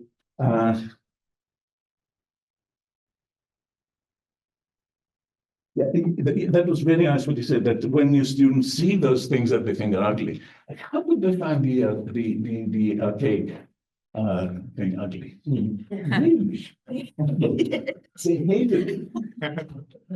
They have a lot to learn. Some are disgusted, but you said some are interested. So disgust and interest in this sense are both aesthetic activities. So they're already in the game. It's when they just sit there and do their phones. You haven't touched them. So that's what I have to say. I'm sorry. I do have to apologize. My commentators, they're not just my commentators, they talk about their own ideas, but they never had a text of my talk because I didn't have a text of my talk. And I'll tell you what happened yesterday before I stopped. I spent all day madly revising and rewriting this text that I was really unhappy about. And I called Beth and asked her if she could print it for me, the new version. And she said, yes, just send it to me. And I did. And she gave it to me. And I stood up on the podium and I opened it. And it was the old version. So you didn't hear the really good paper. Something else. So anyway, thank you all very much for being here. Thank you very much. At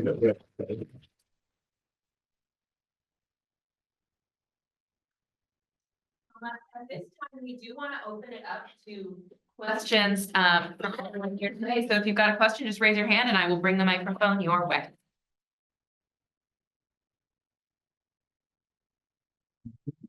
Commentators.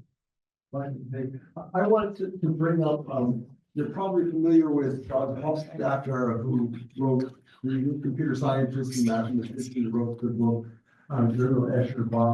He also wrote a book called I Am Singular. By the way, he was a consummate scholar of the early French and Italian as well, language as well. He brought up there were two things that he thought were of intrinsic interest, importance. One was implied self-reference that allows very complex statements to be articulated without running into computational barriers, implicitly or not. And the other was that in order to have a conversation, a person has to be able to simulate their counterpart thinking, which takes a tremendous amount of computation. With conversation among us, we would simulate our counterpart to the part that would be sufficient to run, so to speak, a small animal, a real animal.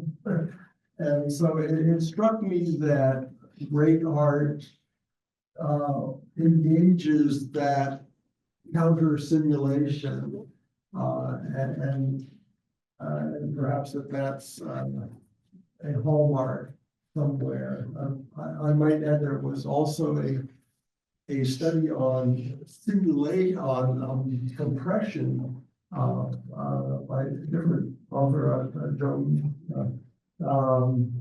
who found that he could use a kind of compression as like zip compression for and was able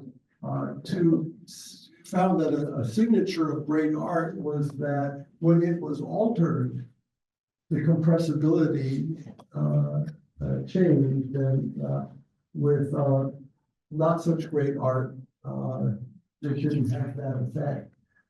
So, and like, he felt that, he found that the Beatles were up there with Mozart. All right, thank you for bringing those ideas to the fore. Any comments from our panelists or from Dr. Nehamas? I'm not sure what compression is. Compression takes, builds up from the beginning of a PR document and finds progressively matches, and then simply references them and creates a bunch, a collection of small segments and builds them up into a representation for the whole document. And so that's why you can copy one CD to your computer and it will be somewhat compressed. You copy a second and it'll be dramatically compressed, and you can keep putting 3 gigabyte CDs onto a 30 gigabyte iPod in the day, ad infinitum. I see.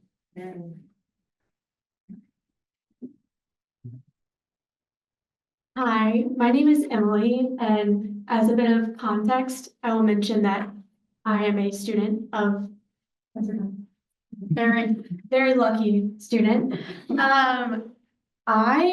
First, I am just so overwhelmed in a great way. There's so much amazing stuff to take in. I have a question for each of the panelists, that kind of, I'm still thinking about all of them, but I'll start. Susan, my question for you, you were talking about safe versus risky love and love as a relationship. Does it always have to be reciprocated? And if it is a relationship, love with, we were saying inanimate versus inanimate object, what if it's not reciprocated? Where does reciprocity fit in with that risky versus safe love? A nice question. Well, I was assuming, I don't know if I need this. Of course, since I think one can love, even risky love, a work of art or a mountain range or philosophy, I don't think those have to be reciprocated. It doesn't make any sense. I do think you can love an individual who doesn't love you back. Is that right? So it's not that it's essential to love. I guess the only comment I wanted to make about the reciprocity is that it's fantastic when you've got it. I mean, it's something that, we can only have with each other. And that is, one of the things that makes life worth living. Interesting. I mean, I think they're both risky, but in some ways, I suppose reciprocal love is even riskier because what the beloved sees in you and wants of you, you also can't control, and you are kind of committed to answering those calls. It makes me think, a recent read of mine is All About Love by Bell Hooks. And a point from her book is that when two people say, I love you and I love you too, there's no way of knowing if they mean the same thing, because every person expresses and receives love differently. So that was sort of the context that I was bringing in. So also, I'll save all my other questions because I know there are a lot of people, but anyway. Here, bring it a minute. Hello, first of all, thank you all for this beautiful discussion that we had since yesterday with Professor Nehamas and today. I think when I was hearing all today and yesterday with Professor Nehamas, there is something about this discussion between ugliness and beauty. Two figures, one from Iliad, because Professor Duncan mentioned Helen, and Galatea of Pygmalion. We do not know how they look like. Were they ugly? Were they beautiful? We know that the old men of Troy thought she was beautiful. There I come. Yeah, in the third Rhapsody, we have just one word that describes Helen, enos, which means at the same time, tragically, terribly, lethally, sublime, beautiful. It's alpha, iota, and omega, sigma. So it's this word I think also links all the talks that we had today about beauty and for the Pietà, these two sculptures, it was enos. They were beautiful, they were horrible at the same time. But so I think this word, like from Coscopia, it's all as it describes Helen without knowing how she looked like, as describes Galatea, this statue of Pygmalion that turned to life because of how Pygmalion ended up being loved to that. I think this word also links the whole discussion that we have today. Enos. Thanks. Thank you for that. All right, Lloyd.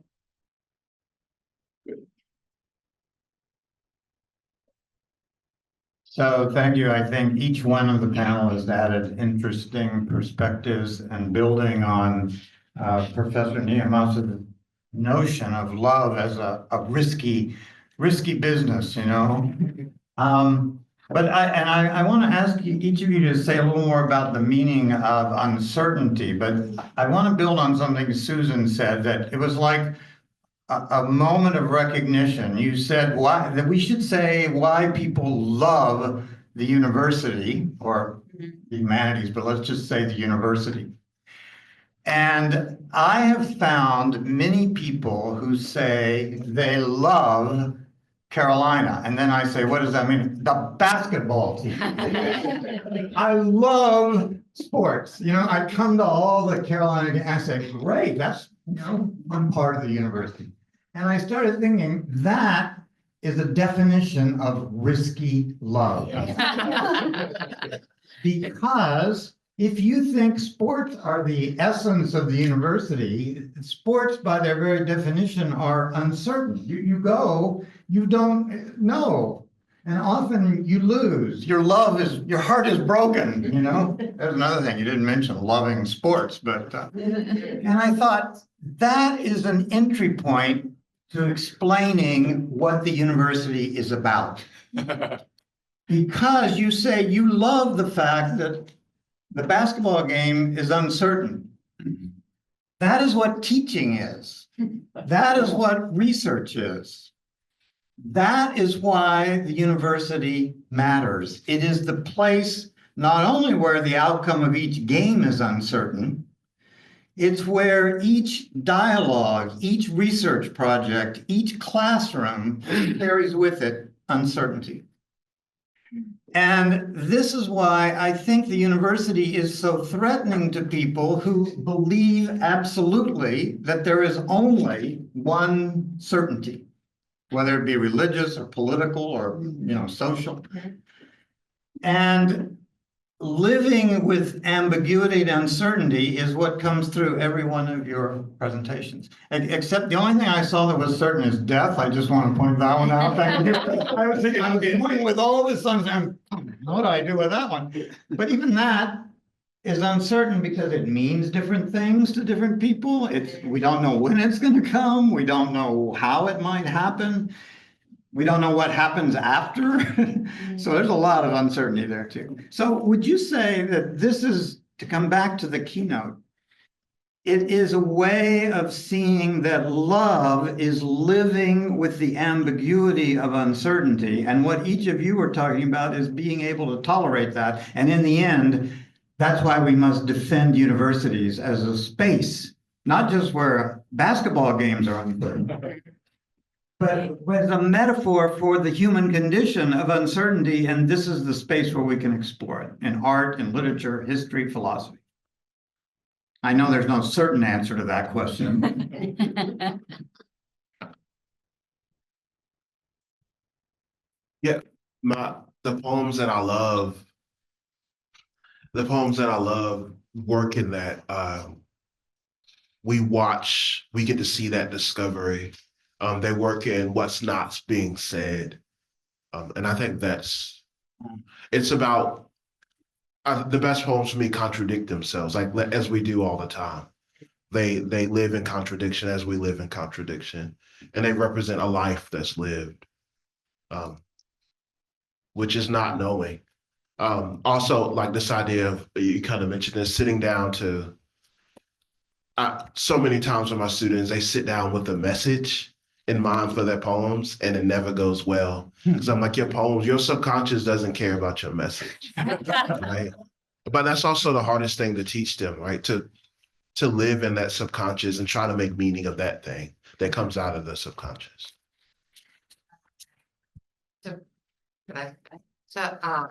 Those are great points. That's a great question. I guess I wanted to connect love and uncertainty in a different way, both in connection with reciprocal love and in connection with university. One thing I have often thought is that to love someone is to love someone warts and all. That is, and to know that you're loved that way is to know that even though this person may know all your warts, they love you anyway. And it gives you the kind of strength to live with the uncertainty of, can I be better? Can I cope with these horrible features of myself? And anyway, there's a sense in which love gives you the strength and ego.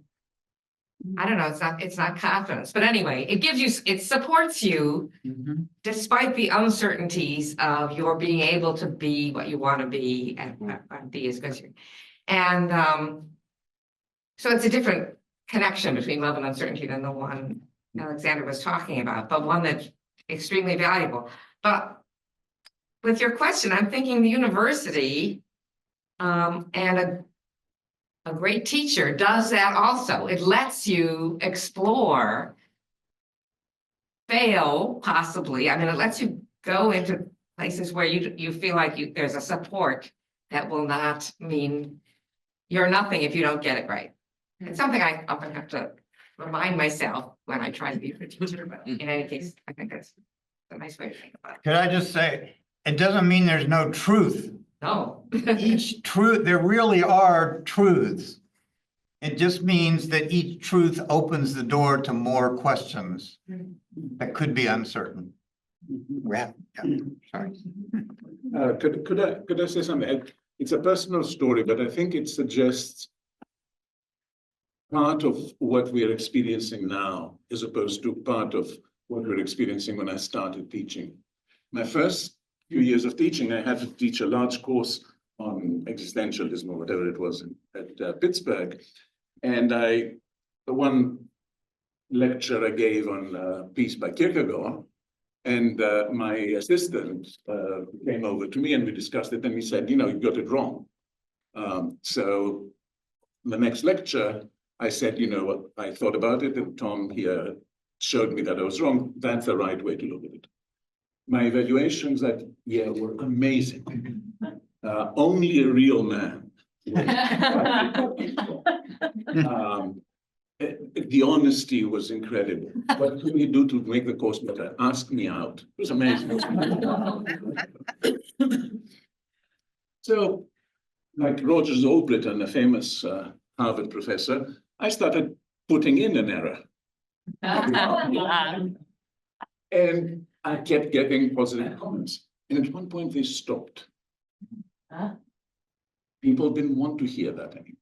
And a student actually came to my office hours and he said, we're very upset when you said that you had been wrong about this thing, because, you're supposed to tell us what is right. You're not supposed, he didn't say that, but could have said, that's what we pay you for.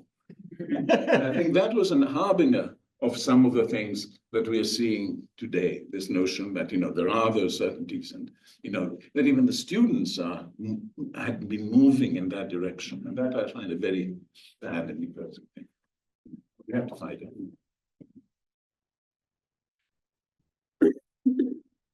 Another question here. No, not a question, an observation. I think I'm the only person in this room who is reality-based. I'm a very concrete thinker. And so when I look at the board and I see love, death, desire, I'm thinking, we're talking about my love, my death. So, then I can't desire. So I just want to thank everybody for kind of making me understand that you're not talking about me, that this is all thinking and philosophical and I'm learning and I think I'm getting it. So Thank you. Other questions?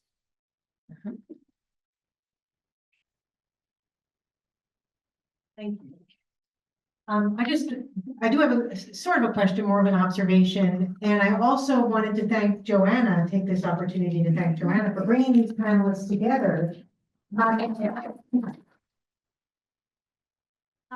think all of you reflected, it worked, I hope you agree. I thought it was wonderful to see different facets brought out from your address. And I want to also touch on what Roy was just saying about uncertainty.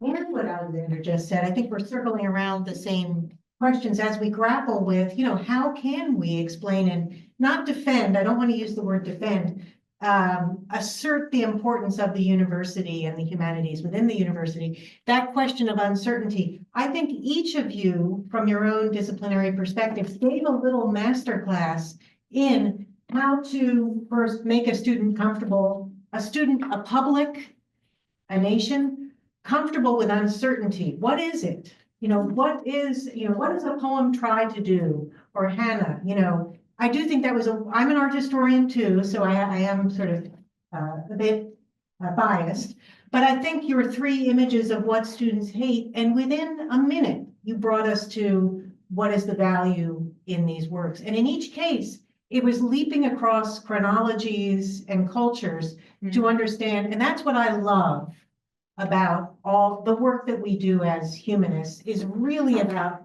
understanding each other and understanding ourselves. Often an artist is understanding themselves through the work.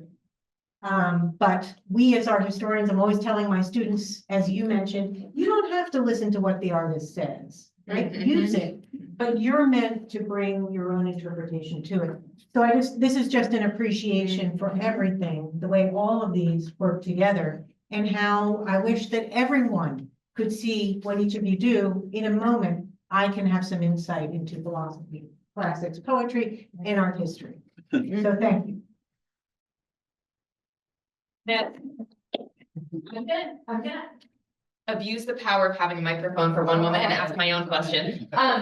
Which I feel like is coming up a little bit here. So in each of your fields, of course, you are dealing with people with trends have existed for all of human history, right? There are fashions and what statue looks cool or doesn't look cool. We are dealing with that technologically on a different scale right now.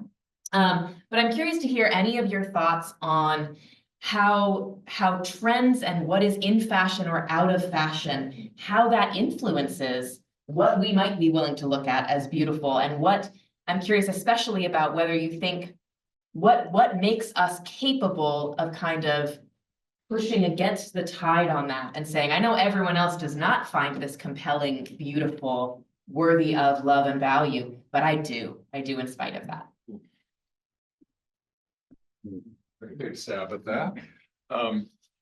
Again, one of the things I loved about Alexander's framing of everything is the discursiveness of love, and that these things continue, and that, yes, there's the equally terrible thing of finding someone who has all of your identical aesthetic preferences, or finding just one thing that you share with everyone.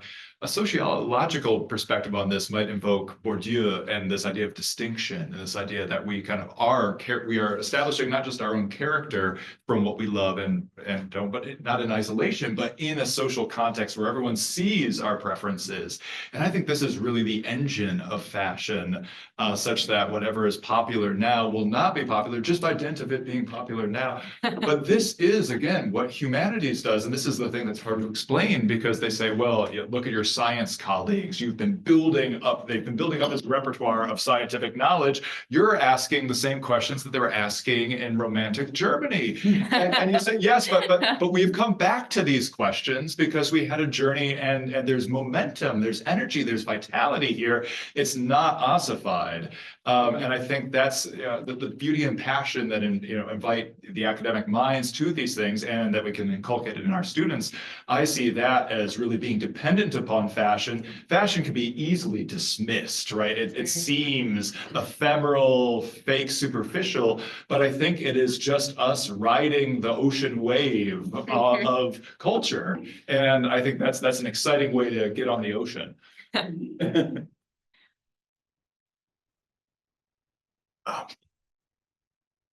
Yeah, I mean, we always talk about, that there is no new poem. That the only thing that's new is the world around us, which makes us look at that art differently. Which also I think about, like, the work that I love. As I'm changed, as I go back and read that work, then that work changes me. I find something else to view in that work. We're still pretty much writing like Rilke's elegies is pretty much still what you find in poetry, like that use of language. Especially, I mean, I can say definitely for myself, but it's Rilke, but in the world that we live in now. Mm-hmm.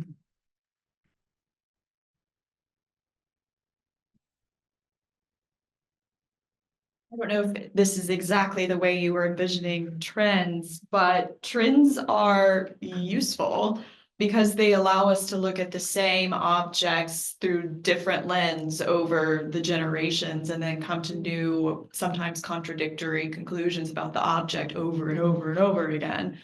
We could look at Michelangelo's Pietà, and maybe in the 1970s, psychoanalysis is really in, and we can have an understanding of the object from that lens. And later, right now, we're in the so-called material turn, and we might be obsessed with it as an object rather than strictly an image, and we'll have a view of it from that perspective. And it's not to say that other perspectives are wrong, just that there are more, and it's always going to change. Mm-hmm. On a slightly different line on this, popularity is a very interesting issue for me. And one thing that I've noticed is that the popular art of an age often becomes the high art of the next age. I think Greek tragedy, for example, was what we would call a popular art. Everybody went, they brought their food with them. Alcibiades supposedly ran on stage and kicked an actor that he didn't like out of the theater. It was rowdy. It was more like a football game than not being able to cough, right, while you're in the play. And the same thing with a novel. The novel was really a very low-class thing, and now it is, of course, the apex of what literature is supposed to be about. So there's a sense in which those trends persist, but they get, and to come back to Bourdieu, they become accessible to smaller groups. And that is why many people say that art is elitist, and Bourdieu in particular, right, thought that it was the disinterested aesthete is so different from. In fact, somebody did a sociological survey in New York, and they found out that he's wrong. That in all classes of people in New York, in Brooklyn, everybody had all kinds of paintings.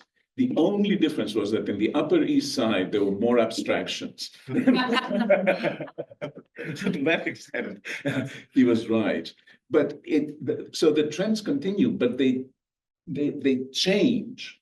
And the fact is that because they are accepted by the powerful, and they're the ones who deal with the fine arts, they remain alive. Because they also indicate a continuity with the past that you're proud of. So it's a very complicated situation. And it's quite amazing to read what things were saying about the novel in the 18th century, and to read what, you know, philosophers or critics are saying, to read Leavis on the novel in the 30s, and then read what people were saying in 1780. Thank you all for those. Another question here?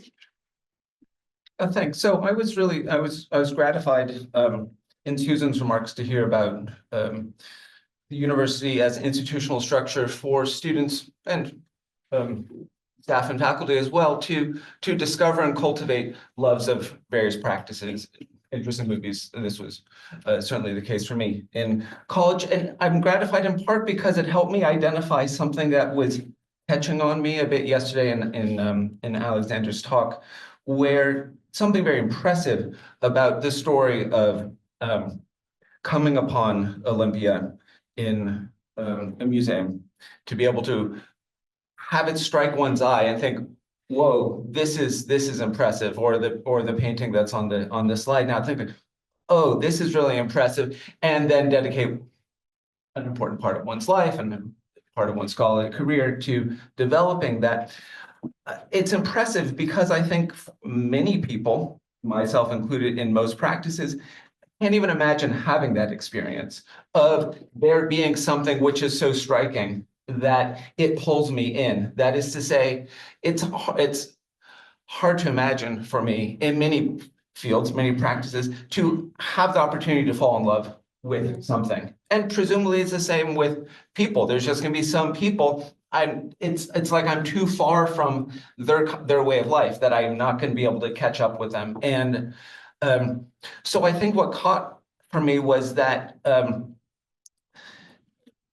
you know, a wonderful description of what's going on when you fall in love with something and you develop that love, but there's the preceding part about the capacity to do so. And I think one thinks often, well, I mean, you think about depression, for instance, it's like just a sheer incapacity to make those kinds of loving, committed relationships with people or things. You're not able to grab meaning from particularities, individuals in that same way. So thinking about what Susan was saying about how a lot of what's going on in a university, or rather in any kind of humanistic institution, is providing the capacity to have this experience of love. And especially speaking about the noble instructor who is performing the love of individual things, one, and two, is teaching a lot of stuff, both knowledge and ways of interpreting, and like, I don't like this,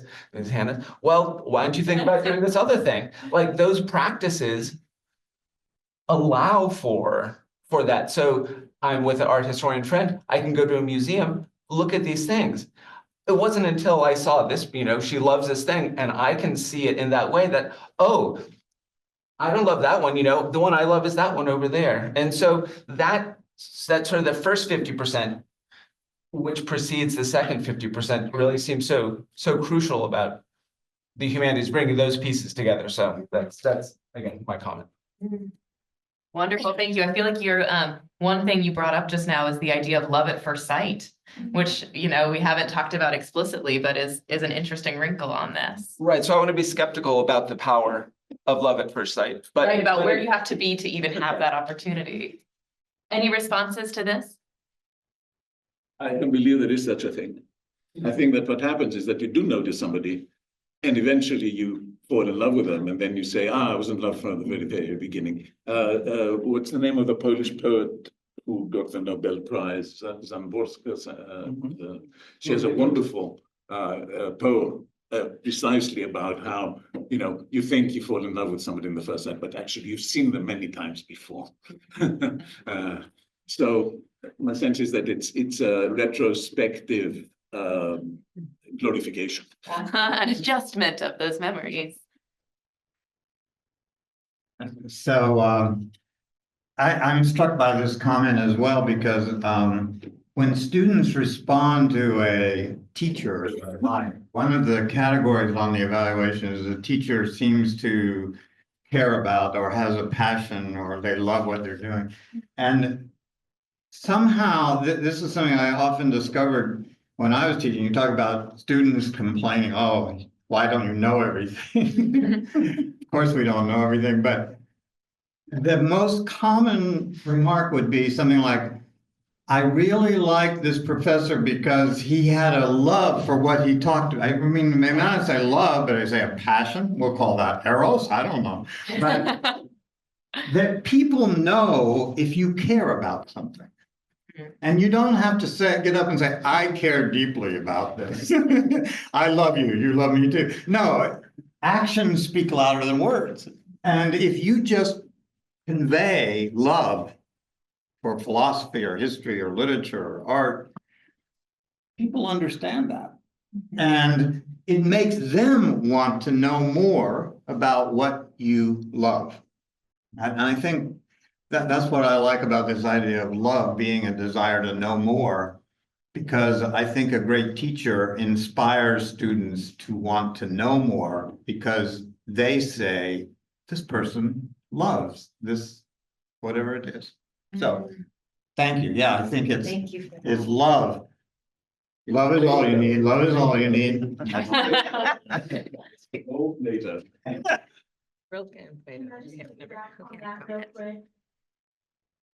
I have, Shut your no, I'm going to. A bit more context. I am a UNC grad. I graduated in May. I was a classics major.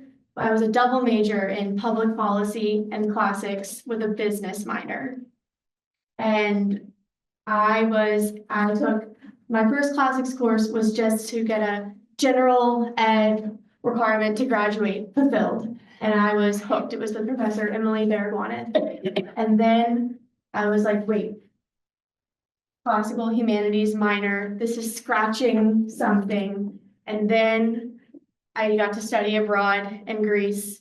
And then I came back and I was like, this has to be a major of mine. But so that's just a bit about my trajectory. And here I am post-grad. I work for the Alumni Association for UNC. And so this question of love for the university, I think about it constantly every day. Because what I come back to is I am indebted to serve this university. It gave me so much. It made me who I am. But how can I continue to serve it when there are so many things that are frustrating about it right now? So very timely. But the point that I wanted to make is that this is my very first time seeing Professor Duncan talk about what he loves outside of the classroom. And it's so inspiring to see that a professor of classics, like this is totally different than what he's taught me. He's taught me about Greek and Roman athletics, which I know he loves. And back to sport. trying back to sport and how much he loves ancient Greek. And man, I tried to love ancient Greek. He taught me that first semester. Yes. You taught me how to fail. I definitely failed an ancient Greek test and got a great smiley face on the top of the paper. I think I remember writing on the paper, I'm really sorry. I just don't know how to do this. I think I actually did do that. I have the receipts. Yeah. But I just wanted to say the most important thing, I think the value of office hours from a student's perspective, I just want to continue and I will always advocate for the importance of in-person and I guess, virtual too now to make it accessible, in-person office hours to really cultivate that student-professor relationship. I would sit in Professor Duncan's office and we would Pomodoro method together. I have receipts from that where he would be working on his book, upcoming manuscript and everything, and I would be just trying to write the paper for the class. But he believed in me and knew that I had so many different things going on, but just wanted to help me focus and cultivate this one thread and train of thought that he invited me into his office to do that. So anywho, thank you. This has been very inspiring, and I want to do what I can to try to get more students to come to things like this. So anywho, I'll stop rambling now. Thank you so much. Thank you for sharing those experiences. Now, as we wrap up here, I do want to give each of our panelists, and then we'll wrap up here with Dr. Nehamas, a chance to share one parting thought with us. And this could be a question or a provocation or a theme that you are going to be carrying out of here with you. But I welcome any final thoughts. Al, I don't mean to put you in the hot seat. I have so many things to read and learn more about now. This has been reinvigorating in ways. It's because of the dialogue. It's because of the people around here, both up here, but also just asking these questions. I'm very inspired. Thank you. Well, I'll share that, and thanks to fellow panelists, I think they have all been fantastic. I'm buying your book as soon as they get out of here. I love those pea pods and have to write. Well, anyway, so I think that's all been great. Parting thought is just connected to this last remark about how the university can, and great teaching can make people fall in love with things that they can then move forward as, you know, parts of their lives forever. I just wanted to say that this is a little kind of pessimistic. I feel like the universities can do its part, but there's so much that has to be done before that by parents and the culture in which, you know, that gets students to come to the university open to hearing and caring about the passion that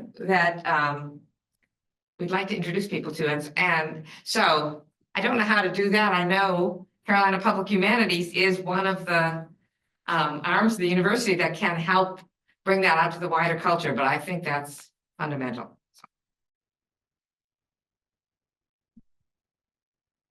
Maybe if you're interested in starting to write your own poems, if you're not already, maybe you just start by trying to describe your childhood lamp and describe it in a way that it's no one else's lamp but yours, and then see what happens.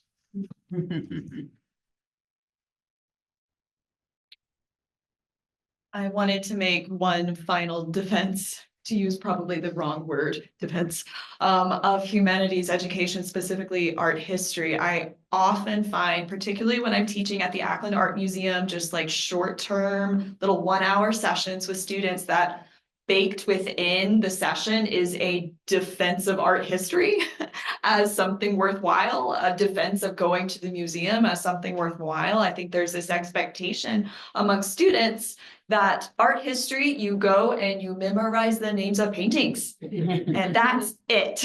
And I try and get rid of that on the first day of class. Like, maybe not, I'll ask you to memorize the name of the painting, sorry. But we're here to talk about people. We're just here to talk about people and to shift perspectives and appreciate things that maybe you don't initially find beautiful. And I think that is so valuable. I don't think I would tell really anyone to be an art historian. It's real hard. It's real hard. I love what I do, but I think the vast majority of people, I would not recommend it. But I do think everybody should take art history because of the way it encourages you to think differently and appreciate things that aren't innate to your aesthetic enjoyment, appreciation of the world, understanding of the world, what have you. Yes, Mickey, stand up. We're making you do your steps today. Thank you. Thank you. Thank you.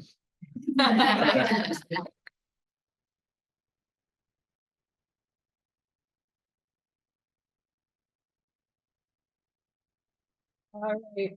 Well, I of course echo Dr. Nehamas's statement here. Thank you to our panelists, to the Taylor family, to Dr. Nehamas, to all of you who are here with us today.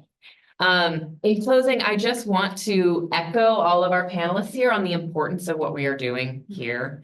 In the face of attempts to delegitimate higher education, to defund the humanities specifically, from some of the highest seats of power, I think it's important for us to recognize and affirm that there's a different kind of power in us continuing to come together and insisting that there is more to being human than being consumers or being employees or being taxpayers.